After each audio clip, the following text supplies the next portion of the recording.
Hello student, हर महादेव। हमारी initiative है जो कंप्लीट 6 to 12 एनसीईआरटी, इसमें क्लास 6, 7, 8, 9, 10, 11 कंप्लीट हो चुका है। आज है क्लास 12 चैप्टर 4 ऑफ इकोनॉमिक्स। इसमें डिटर्मिनेशन ऑफ इनकम और एम्प्लॉयमेंट के बारे में बताया जा रहा है। ठीक है, तो इसमें जो सबसे इंपॉर्टेंट टर्म है ना, एग्रीगेट डिमांड है और उसका कॉम्पोनेंट से है। ठीक है, तो एग्रीगेट डिमांड बताता किस चीज़ को, उस चीज़ को हम सब जानते हैं। ठीक है, तो इसमें बताया जाता है कि टोटल डिमांड कितना है गुड्स का और सर्विस का इकोनॉमी में किसी फिजिकल ईयर में। ठीक है, तो मतलब कि एक ना, जैसे सोचो एक ईयर में 1 अप्रैल से लेके क्या होता है 31 मार्च तक किसी साल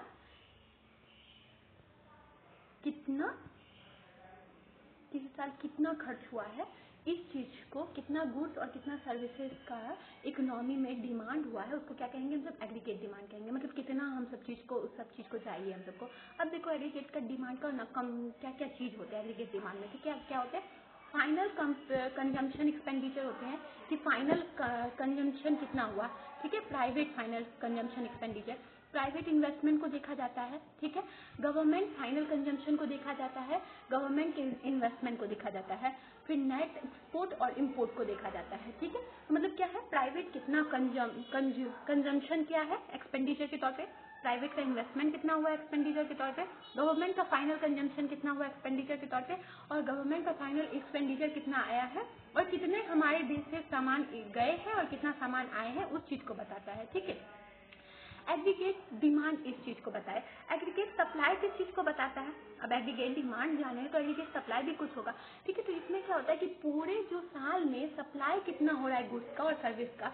देखो एग्रीगेट डिमांड में क्या हम सब डिमांड कितना कर रहे हैं, पूरे साल में कितना डिमांड कर रहे हैं, उस चीज को बताता है। बट एग्रीगेट सप्लाई में किस चीज को बताता है, कि इस चीज को बताता है कि हम सब ने पूरे साल में कितना सप्लाई के लिए मांग किए हैं। ठीक है, कितना सप्लाई हुआ। तो इसमें क्या देखा जाता है, कंजम्पशन देखा जाता है, income which is spend in consumption. तो इसमें देखा जाता है कि कितने इनकम स्पेंड हुए हैं कंजम्पशन में। फिर सेविंग को देखा जाता है कि सेव कितना किया गया है, और initially saving is negative but after stage it is positive. तो इसके बाद देखा जाता है कि ये ना कैसा, मतलब कि नेगेटिव से पॉजिटिव गया है या नहीं गया है। ठीक है, अब इसके बाद है तीसरा कॉन्सेप्ट है ब्रेक इवन पॉइंट का।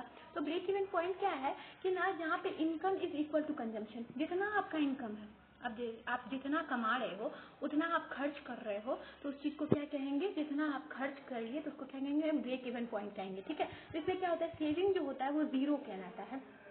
ठीक है, तो अब इसके बाद क्या जानते हैं हम सब कि ना, एक्सेस डिमांड क्या होता है। एक्सेस डिमांड वो चीज होता है, अगर आपके पास जो एग्रीगेट डिमांड है और जो एग्रीगेट सप्लाई है, उसमें ना full employment level output in the economy. मतलब क्या है, अगर आप एक्सेस डिमांड कर रहे हो किसी सिचुएशन में, तो उसको क्या कहेंगे, एक्सेस डिमांड कहेंगे। और डेफिसिट डिमांड क्या कहेंगे, कि मतलब सामान ज्यादा उपज हो चुका है पर अगर आप सबको चाहिए नहीं, हम सबको चाहिए नहीं, उस चीज का डिमांड ज्यादा नहीं हो रहा, तो उसको क्या कहेंगे, डिफिसिट डिमांड कहेंगे। फुल एम्प्लॉयमेंट और इनवॉलेंट्री एम्प्लॉयमेंट होता है। ठीक है, इसी में बताया गया फुल एम्प्लॉयमेंट और इनवॉलेंट्री एम्प्लॉयमेंट के बारे में।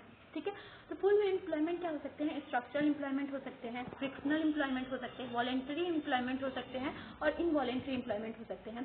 देखो फुल स्ट्रक्चरल एम्प्लॉयमेंट क्या होता है, इस स्ट्रक्चरल एम्प्लॉयमेंट में किस चीज को हम सब देखते हैं, कि कितनी बेरोजगारी है और कितना लोग मतलब कि स्ट्रक्चरली उस चीज को नहीं पा रहे, तो उस चीज को देखते हैं। ठीक है, अब इसके बाद एक कॉन्सेप्ट आता है कि फिस्कल पॉलिसी, फिस्कल मेजर। इसमें बताया जाता है कि बजटरी पॉलिसी जो है गवर्नमेंट का, वो करेक्ट सिचुएशन में एक्सेस डिमांड और डेफिसिट के डिमांड को देख रहा है या नहीं। ठीक है, कॉमन इंस्ट्रूमेंट क्या होता है इसमें, गवर्नमेंट कितना स्पेंड कर रहे हैं और गवर्नमेंट का टैक्सेशन पॉलिसी क्या है। ठीक है, अब इसके बाद आते हैं मॉनेटरी मेजर्स। मॉनेटरी मेजर्स क्या हो सकते हैं, मॉनेटरी मेजर्स क्वालिटेटिव भी हो सकते हैं और क्वांटिटेटिव भी हो सकते हैं, जो हम सब प्रीवियस चैप्टर में देखे कि क्वालिटेटिव भी हो सकते हैं और क्वांटिटेटिव भी हो सकते हैं। क्वालिटेटिव मेजरमेंट जो होते हैं ट्रेडिशनल टूल से रिलेटेड होते हैं। ठीक है, और इसमें वॉलेंटरी मनी होता है, इसको क्या कहते हैं, जनरल टूल कहते हैं।